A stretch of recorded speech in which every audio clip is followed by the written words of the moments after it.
alors que la France va rentrer de plein fouet dans l'hiver puisque les températures vont fortement baisser ces prochains jours dans tout le pays, le gouvernement planche à des solutions pour parer à une éventuelle vague de grand froid ces prochaines semaines, a rapporté Le Parisien le mardi 29 novembre.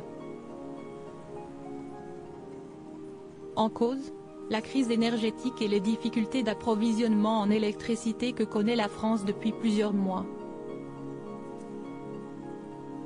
L'hypothèse envisagée reste la coupure d'électricité. Il est nécessaire qu'on soit prêt, au cas où, a expliqué l'entourage de la Première ministre, Elisabeth Borne.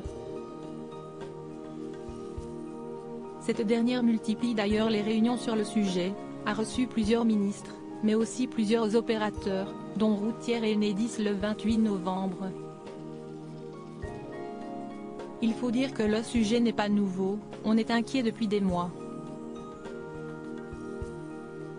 S'il y a des délestages, on rentre dans une zone totalement inconnue, a déclaré un ministre, avant de poursuivre.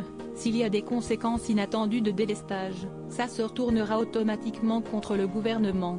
Être prêt au cas où en Conseil des ministres le 29 novembre, Elisabeth Borne a pris la parole. Si ces coupures devaient intervenir, elles dureraient 2 heures consécutives, en affectant alternativement des portions de département, a-t-elle indiqué.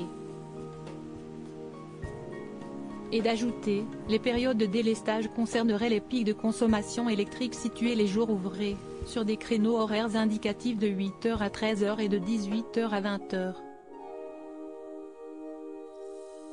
Reste à savoir quand ces délestages pourraient avoir lieu. Si Routière a déjà indiqué que le risque était faible pour décembre, la grande inconnue reste le mois de janvier. Le porte-parole du gouvernement, Olivier Véran, en a même convenu à la sortie du Conseil des ministres. Il se pourrait que certains jours de grand froid, la demande et la production ne soient pas alignées. La crise énergétique va continuer à occuper les esprits ces prochaines semaines et comme l'a précisé l'entourage de la Première ministre, il est nécessaire qu'on soit prêt, au cas où. Article écrit en collaboration avec 6 médias Crédit Photo, Stéphane Le Mouton.